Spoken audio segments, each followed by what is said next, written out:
Trooping the Colour, the most spectacular military event of the year, will be live on BBC1 tomorrow morning. Her Majesty the Queen will take the salute on Horse Guards Parade to mark the occasion of her official birthday. And just 1 month ago at Windsor Castle, Her Majesty presented the very colour to be trooped to the 1st Battalion Welsh Guards during a ceremony watched over by their Colonel, the Prince of Wales.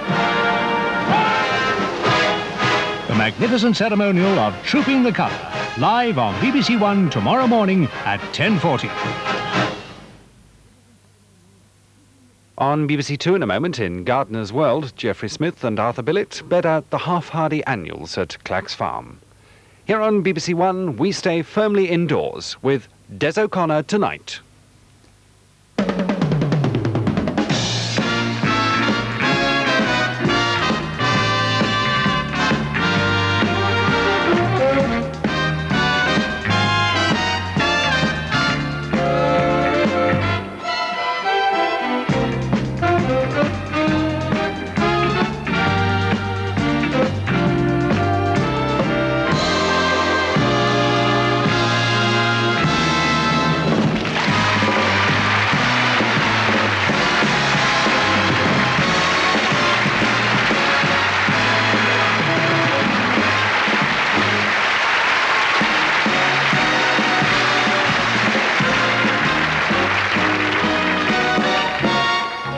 On a clear day, rise and look around you, and you'll see who you are. On a clear day, how it will astound you that the glow of your being outshines every star. You feel part of every mountain, sea and shore. You can hear from far and near a word you've never heard before.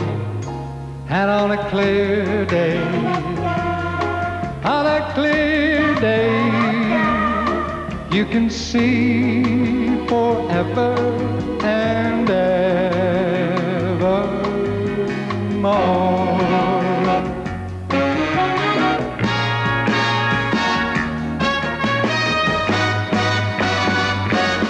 You feel part of every mountain, sea and shore. You will hear from far and near word you've never heard before. And on a clear day, on that clear day, you can see forever and ever and ever and ever, ever, evermore.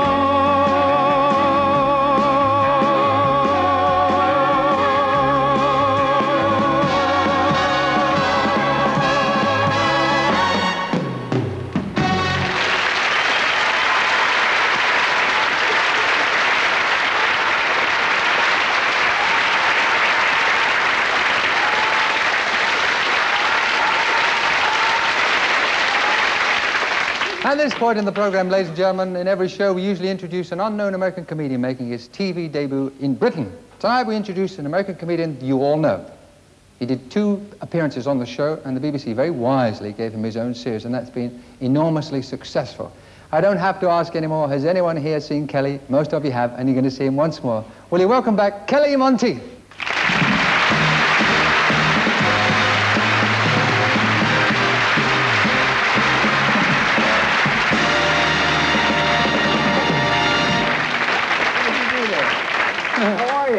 I'm fine. Thank you. Before we go any further, it is nice for me to be able to introduce, and I mean, it's always nice to introduce American comedians new to the British public, but as we said earlier, I feel like I'm almost a dad in a kind of a way. Well, you are. This all started here.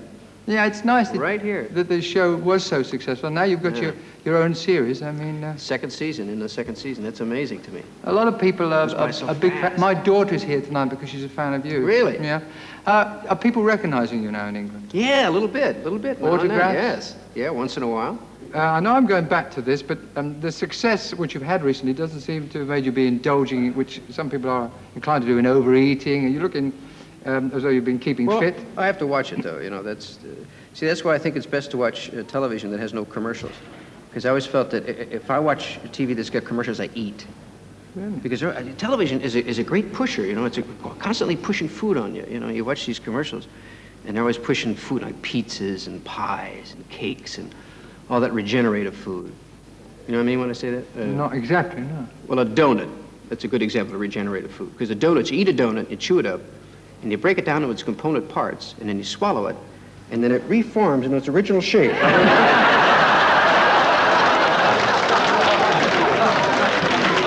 Here's a point for me, actually. I have a theory that humor, unlike some wine, does travel. I mean, you're successful now on both sides of the Atlantic. Yeah, and it's interesting. well, there's certain jokes and certain humor that would be indigenous to America, flashy cars, big cars, freeways, that wouldn't really play here. The climate there, which is very warm in LA. We had a comedian on a few weeks back called George Miller. Oh, yeah, I know George. You know George? Yeah, sure. He was doing jokes about killing insects and mosquitoes. It's not something we would think of to do humor with. In fact, I know that you wouldn't kill a fly. You're a real old softy, aren't you? I can't. I can't hunt. I've never been able to go out and kill an animal for sport. If I had to survive, I suppose I could kill to eat. But just to go out and kill them for sport, not that I'm against it, because God knows you say that hunters get furious. Well, you eat meat. That same damn thing, boy. But it's not. It's removed, you know. They slaughtered the cow at my table, I might pass on a steak. Oh,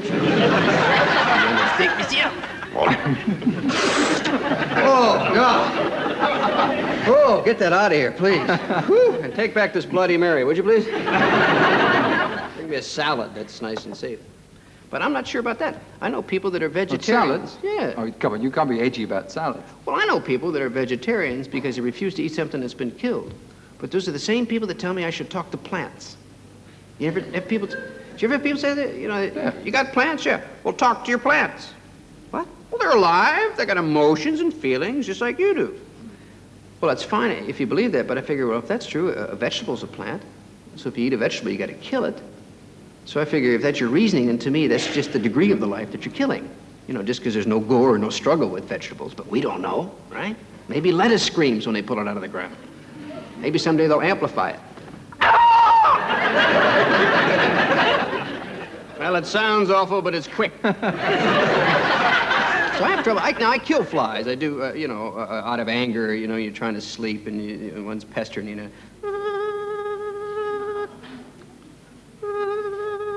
I'm not in the mood.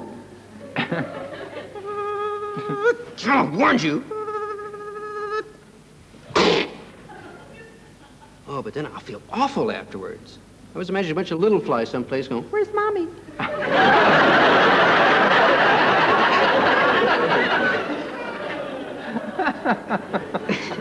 And I know it's absurd, you know, because you can't put human values on an insect, but I do that.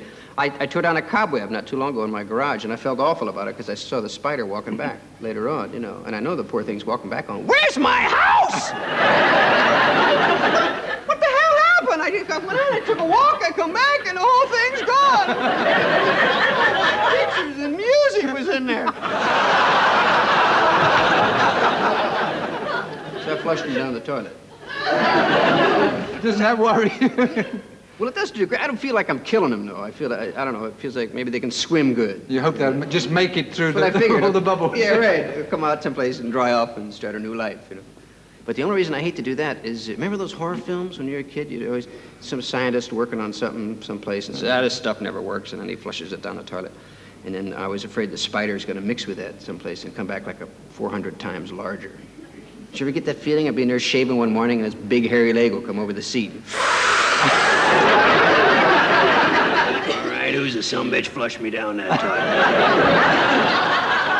You have also a theory about fast cars and women. You seem to, in some Well, men have men have a different sort of feeling about cars than women do. A lot of women don't agree with me on that, I suppose. But I think a woman looks upon a car as a friend. Because you hear women say, oh, my car is sick. You say, what? My car is sick. It's in the shop. I'm going to go visit it. You know? But to a man, I read this someplace. I read some guy said that the automobile, some psychologist said the automobile was a subliminal sex object for men, which I didn't believe when I read it. But I never had a new car before. I always had old secondhand kind of junkers, you know. The kind actually you save a lot of money on. I never bought front tires for them. The back tires always wore out first because it was always being towed. My front tires. But I got a new car, and I remember I went out on the road, and I thought, gee, I missed my car. And I thought, well, that's kind of silly. You know, it's just a hunk of metal. And I remembered that article, and I thought, well, maybe the guy's got a point, because I found that I had the same sort of feeling toward the car as I would a woman. I mean, possessive. Yeah, you're very possessive. You know, you ask a man, can I drive your car? Are you kidding? It's mine, man. I fit there. Nobody else does, you know? I control it. Okay. And I noticed I would get a little jealous if somebody else did drive it. Like a car park attendant, you know, he'd drive it up and I'd get kind of jealous. Because I knew he was in there fondling the dashboard. Playing around with my car. And then I realized that most men refer to cars as females. You know, you hear guys driving. She's all right. Yeah, they drive in a petrol station, right? Fill her up! Yeah, she's a beaut, huh? Just got her. Gonna take her out on a motorway and I'm gonna open her up. I'm gonna give her a real good workout, boy. That's why it's so humiliating for a man to have his car break down in traffic, you know, because the hood's up and all these strangers are looking in there. The bonnet sticking up, guys looking in there. It's like having your wife spread out on the front lawn naked. It's personal, you know. You don't look in there. Strange about cars, but it's a feeling. But I always like to drive. I feel in I was control. going to ask you that because in America, of course, your freeways make our motorways look like a toy. I mean, some of the journeys you would have to do in getting to and from maybe a date. What's the longest drive? You have good motorways here, though. When I drove on location, you have really good motorways. Do you the find distances naturally in the States are larger. And when I first started out, I got a chance to work. I drove all over the country. I saw the whole country. Because I used to get, well, you know, the jobs are few and far between. You go anywhere to get them, right? And I was working through these dumb little agencies, you know, Franz Kafka theatrical agency. You know, booked me in clubs, but they wouldn't tell me where they were. Jobs, you know, like the guy say, okay, now you close Saturday night in Miami, and you open Monday night in San Francisco. You say, what? It's thousands of miles. Why do you want the job? What do you mean want it? I gotta have it. So I would jump in my car. I'd load the car up on Saturday, and I'd go to work. And after the last show, I'd jump in and drive straight through, see. And I was by myself, so I had to do all the driving, and I couldn't stop. I had no time if I wanted to make the job at time, see. So it was agony. I'd just take anything to stay awake, you know. Chew Phenamint. I know you don't know what that is. It's a laxative chewing gum. Well, I'd be honest with you. I found out by accident. I bought some in a lorry stop one time, and I didn't know. I never knew they made anything like that. And the word Phenamint doesn't even lend itself that it sounds like that, does it? But that stuff keeps you awake, by God. Never fall asleep. A lot of stops, I should think. Well, you look for places to stop. You're doing isometrics for about 800 miles. You know that feeling? You know, just hope to God you don't get stopped. Get out of the car. I can't. I mean, I can, but if I do, you better stand back. Because when I finally would, I have to stand up here. When walking in those lorry stops was just agony. Walking, hi there, how are you? I think I'm doing real well. I hope so. Wherever I stop, that's going to be it. You know? And I'd pass a lorry driver walking the same way. You know? He ran out of pills too, huh? Sometimes, you know, when you're driving like that, there's this comedic observation, which seems to be one of your great talents. Do you see things that make you laugh along with, I mean, anything you seem to get humor from? Well, you have to, because I would do anything to stay awake. I'd read every sign on the road, which I still do, just out of habit. It's funny how habits stick with you. I always thought they could help you out that way. They could keep you awake with road signs. And they would try, because they're very aware of that problem, people falling asleep at the wheel and having an accident. So they would put these signs up, but they do it wrong. they would put a sign up that would say, sleepy? What was that? Sleepy? Little question marks all around it, see? Now that sign would work the exact opposite, because I'd be wide awake, then I'd see that sign. Sleepy? Well, I hadn't thought about it. Now that you mention it, I can't handle it. Well, the damn fool fell asleep and killed himself. Hell, didn't he see that sign back there? Now, they could keep you awake with road signs. They really could. Just think how awake become you saw a road sign. Sniper area.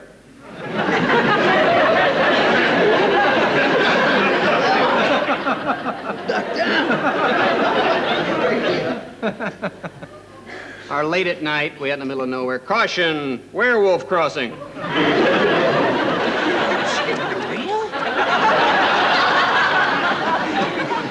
Now you are very successful, as I said earlier, both sides of the Atlantic.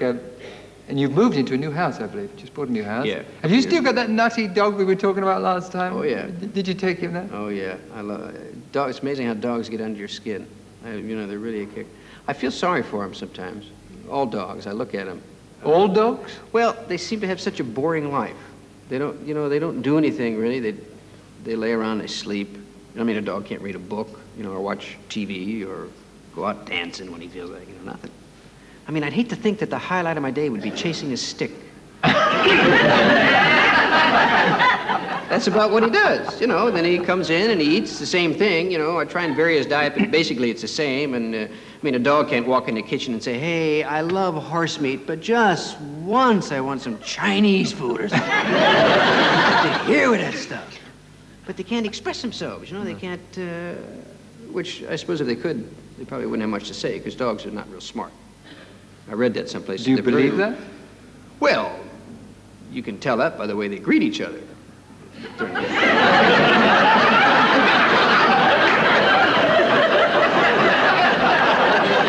I never really thought about that. Any thinking animal's got to come up with some other way to say hello. You know, let's shake hands or bow. You know, that's a little personal. A little personal. Wouldn't even do that to myself.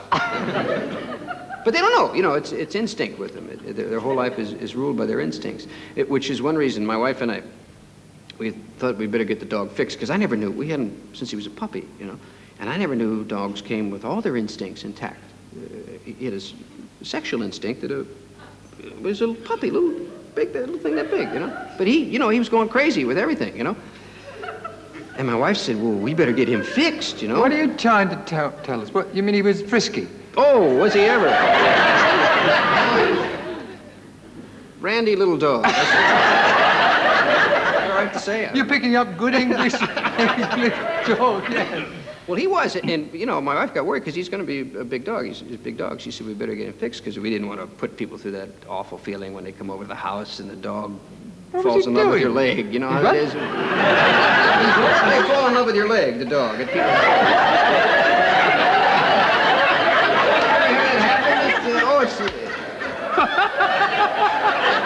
It's terribly embarrassing, and nobody knows what to do, you know? The host always passes it off. Hey, he really likes you.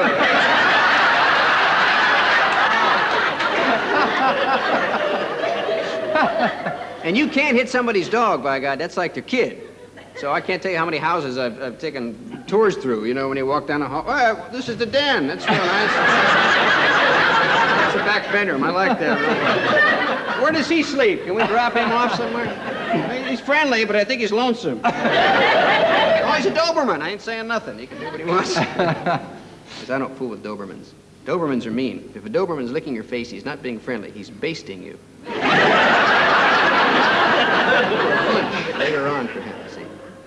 But we were going to get him fixed, see, until I found out that I thought they gave dogs little vasectomies, you know, but they don't do that. All the equipment is gone. They just remove everything, and I couldn't make that decision for him. Because I wouldn't want anybody to make that decision for me. Not that casually over martinis. Yeah, go ahead. What the hell? Because I tell you, I could never get a vasectomy. It's a stupid thing to say, I suppose, but I would feel some sort of loss. Well, you'd have some sort of... But I got to admit, there's a pain involved, too. I talked to one guy who had it done once. I said, what's it like? He said, oh, hell, it's not so bad. I said, what's it feel like? Oh, it just feels like a horse kicked you for about 4 days. Horse kicked you? Then I watched the guy get up from his desk. Yeah, and it takes me an hour longer to get down to the bus stop. But you find a lot of loose change this way. The only trouble is you can't pick it up.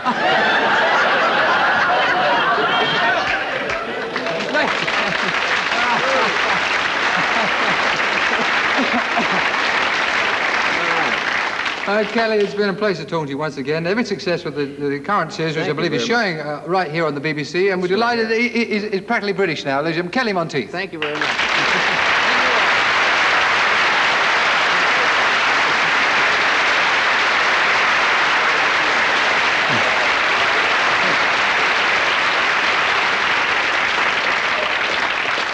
It's always fun to talk with Kelly Monteith. Now, it's been said that good things come in threes. And if you take good looks, good talent, good singing, you end up with one of the greatest acts in British show business, in fact, in show business anywhere in the world today. One of the great groups, ladies and gentlemen. Welcome back to the 3 Degrees.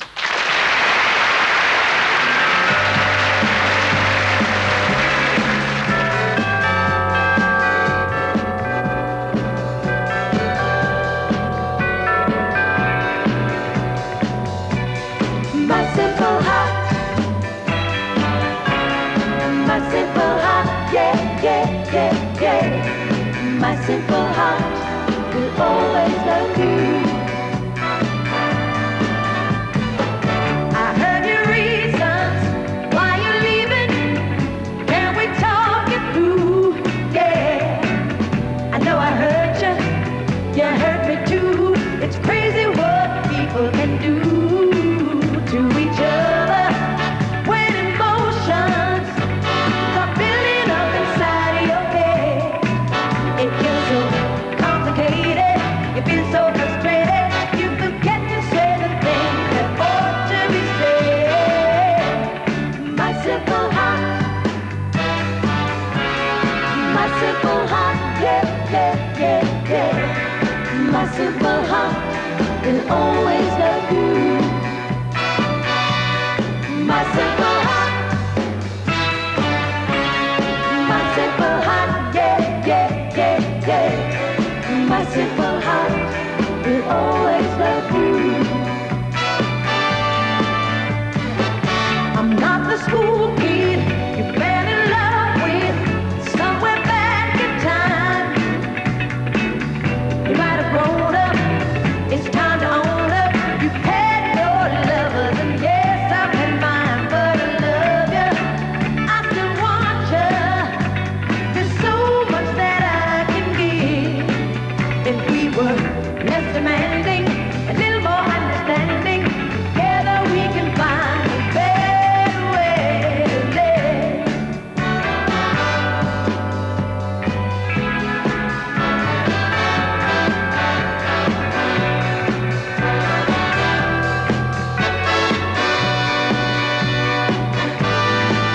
Got a simple heart that truly loves you. And though we may have a problem, darling, we'll make it through. Yes, we will. And I swear, this simple heart of mine will always love you. Yeah, don't ask me how I know, 'cause I simply do. My simple heart, yeah, yeah, yeah, yeah. My simple heart will always love you. My simple heart, yeah, yeah, yeah, yeah. My simple heart will always love you. My simple heart, yeah, my simple heart, yeah, yeah, yeah, yeah. My simple heart will always love you.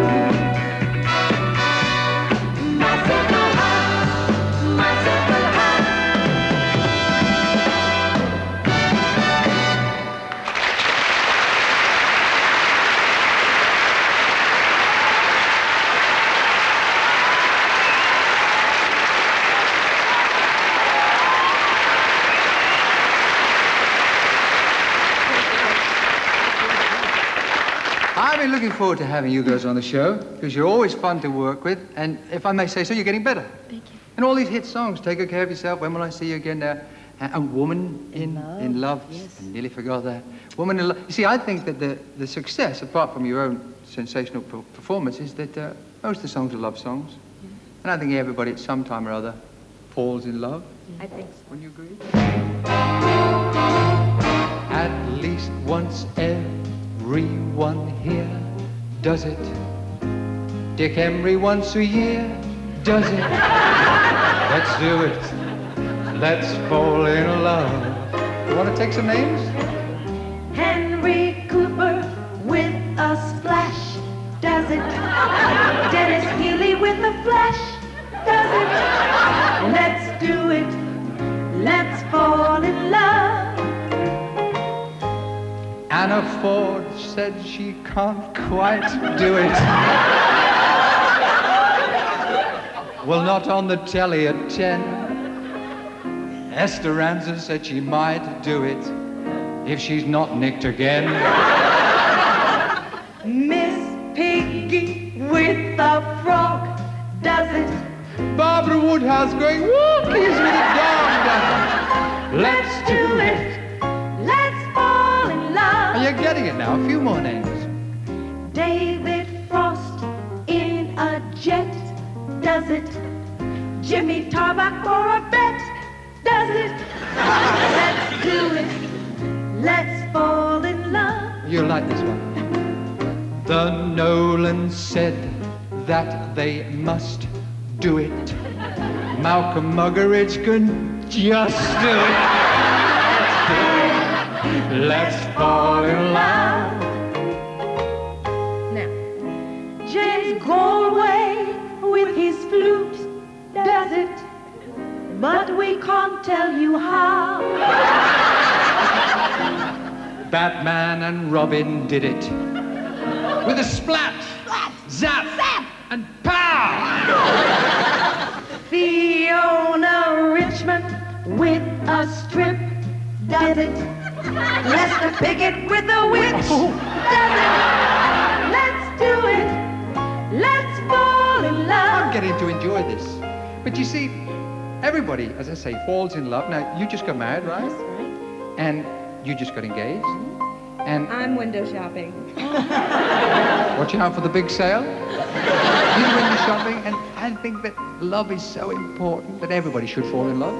I mean, British, would you agree with the saying that British make wonderful lovers? In Japan, they make them cheaper and smaller. I think I'll sing this song because it's soap operas that revolve around love. For instance, Dallas. In Dallas, some of the men do it. Others drill a hole and then do it. Let's do it. Let's fall in love. It's getting good now. Jeffrey Boycott with a bat does it. JR in his great big hat does it. Let's do it. Let's fall in love. Maggie Thatcher, right on course, does it. And without a U-turn. Come here, girls. I must confess that I do it. No. But not with Eric and Mary Poppins on a broom does it. Larry Grayson, we assume, does it. Let's do it. Let's fall in love. Let it go. Hey! Freddie Laker on the cheap does it. Bernard Manning with a bleep does it. Let's do it. Let's fall in love. The Beatles with all their hits did it. Pastry ladies with their wits did it. Let's do it. Let's fall in love. We're gonna finish this on a British Okay. touch. Edward Heath on his croft does it. Tony Benn still looking daft does it. Let's do it. Let's fall in love.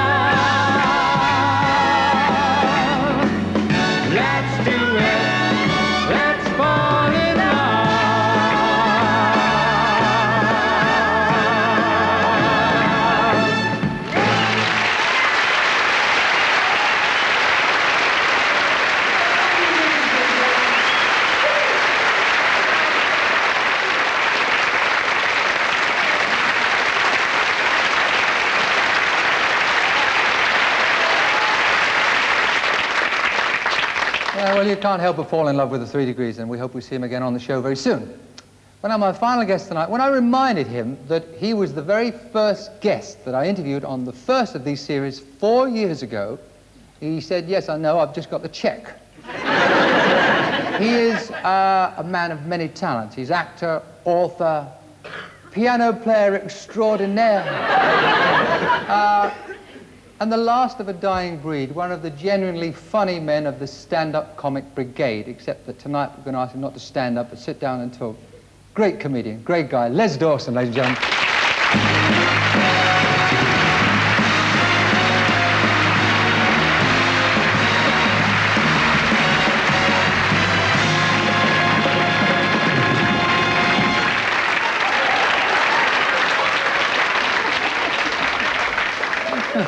You sit there. Well, yes, I just realised the last time you were on the show, I think we switched the seats around, didn't we? And it's been 4 years. What have you been doing in the 4 years? 4 years.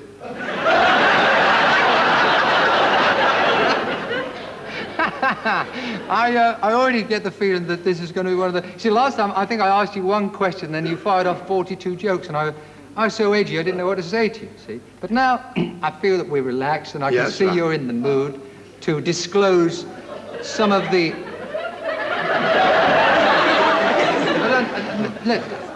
Let's talk about things like the Royal Variety Show, which I went to see, and I thought you were marvellous in the face of one or two technical setbacks. Technical setbacks?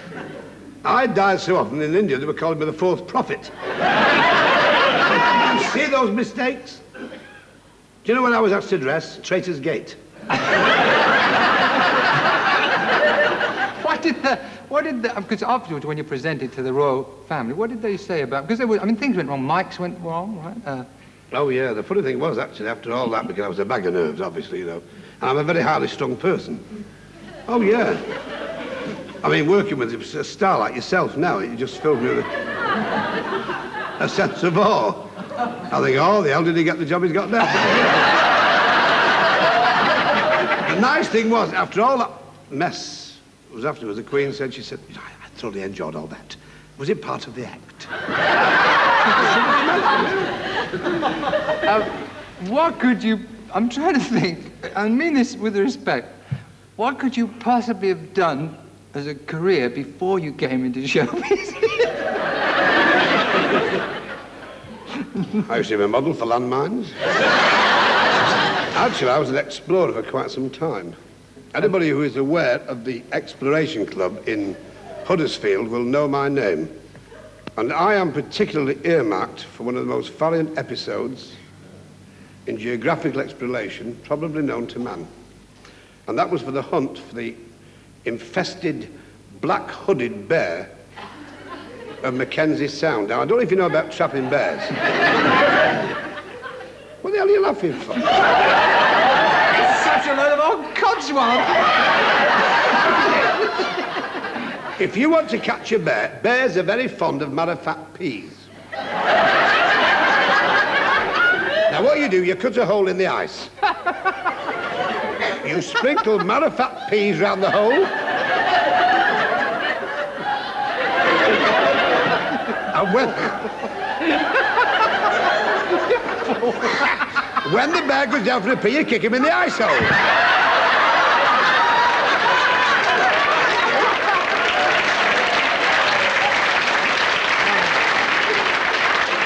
Now, apropos... Yes. You asked me this. I want to know what you really did, but go on. I'm telling you. I went on search for the hooded bear of southern Manitoba. Now, this is an incredible creature. It stands 12 foot tall and haunts Mackenzie Sound. I took my team of huskies across the frozen tundra when suddenly I realized I was being pursued by this odious creature. Now, I had a fowling piece with me. A what? A fowling piece, which is a gun, for God's sake, Des. And I knew that if I winged at that critter, it would turn him off course and send him back to the wilderness from whence he sprang. I took aim, and unfortunately, I just singed the side of his thigh. Now, that beast was outraged. It came towards me like a juggernaut, like a Wedgwood Ben who's just lost his deposit. And the only recourse I had was to flee. And I came to this small canyon, and Stone Canyon, which was a natural sort of cave, and I hid there, trembling with trepidation. And the critter, the bear, waited for me outside behind a lone pine tree, throbbing with desire to get his claws on me.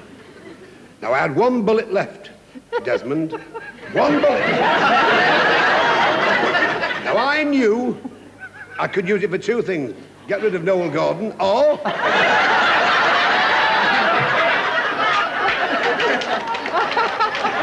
And I knew... if I fired at the stone wall that was 3 feet away from me, that bullet would ricochet at an angle of 9.4 on the ballistic missile, glance off a pile of frozen manure, go round the old low Want to start again? path, and enter the bear's lumbar region and render him horse to combat. Now, you're going to ask yourself, did I kill the bear? Did you kill the bear? No, I missed the wall. What did you really do before you came into this kind of this madness? What did you do in the way of earning a living? You mean seriously? In Civvy Street. Well, I used to work for the British Railway. I was a meat pie inspector. That's where I met the wife. She was working, I always remember, in a discount store. I walked in, I wanted a lampshade. I said, what do you take off for cash? She said, everything but my earrings.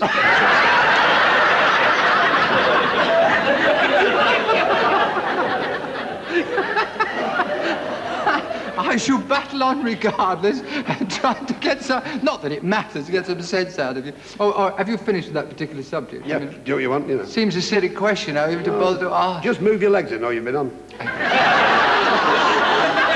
how did you earn a living playing the piano in your own particular style? Do you know that I studied for 3 years with Dame Myra Hess? But she got too heavy. Do you know the neighbours used to love my piano playing? Used to break the windows to hear me better.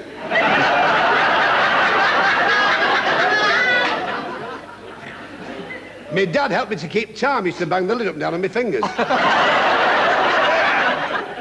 You played piano in a rather unusual establishment. What kind of establishment was it? It was a brothel.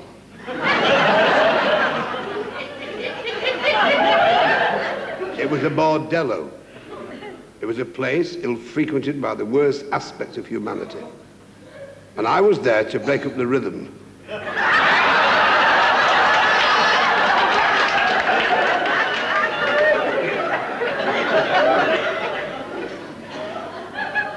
True. I didn't know at the time. You mean you didn't know? No, I didn't know. I wasn't brought up like that. I didn't know. Did this suddenly come to a conclusion in any particular way? I mean, how did you find out? It was one night I was sat there, and I looked at the night sky.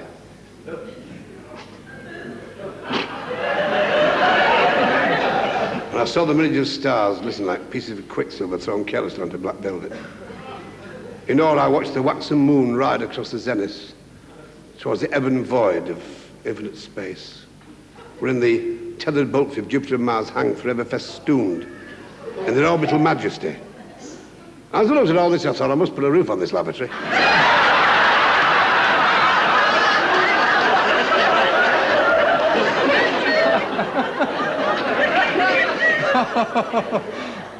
Les, I think we'll leave there, and I know it's a bit of a jump, if you pardon the expression, from Paris to clubs in the north.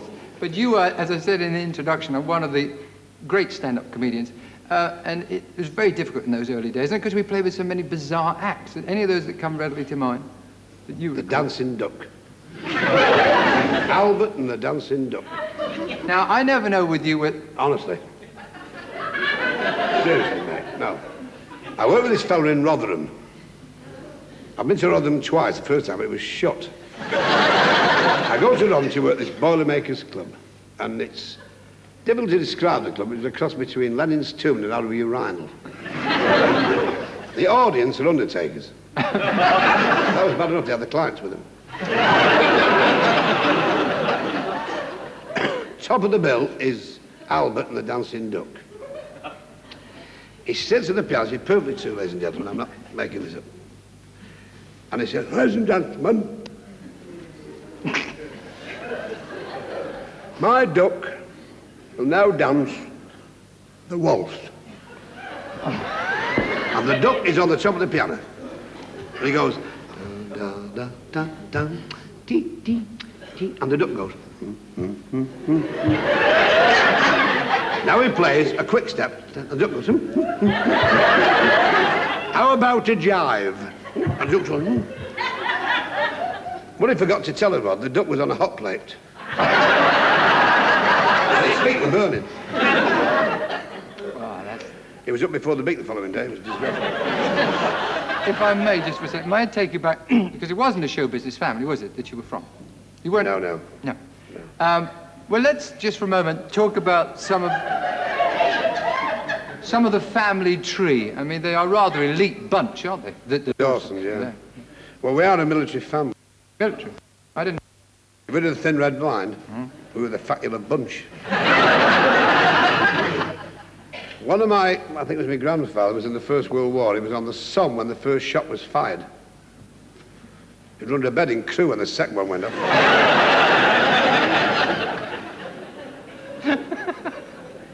Mordecai Dawson stood at the side of Custer on Custer's last stand. He was the bugler. And Custer said, kid. No, we've got a wasp in here. Probably equity.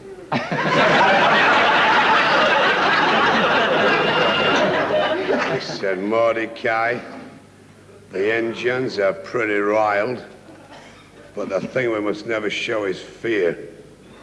Now, I want you to hand me my scarlet trousers so the Indians won't see the blood. What will you wear? He said, khaki.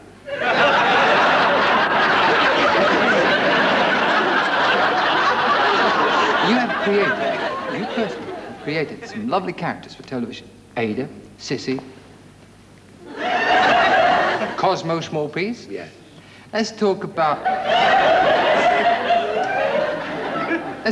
Ada. She is something that you've observed from your childhood and from the area in which you were born, right? Yeah, well, I think most of the audience will know about the mothers and the grandmothers, but in the north it was particularly prevalent because they used to work in the mills, and the noise of the looms was so great that they couldn't hear themselves speak, so they used to mouth the messages. So they would say, and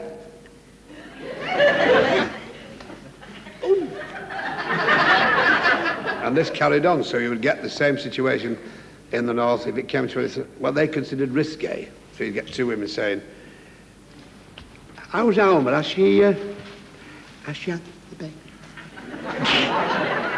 We'll say, no, nothing yet, but she's had a show.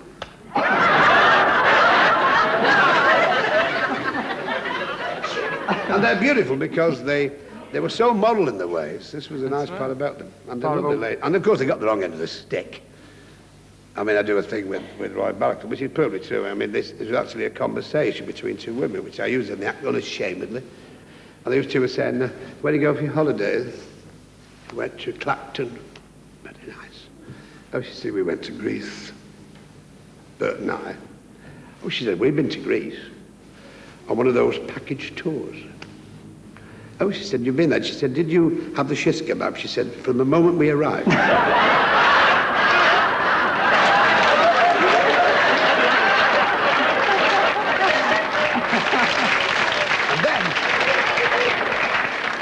The lovely thing was, she prefaced it afterwards. She said, oh, very nice. She said, did you see the Acropolis? She said, we were never off it.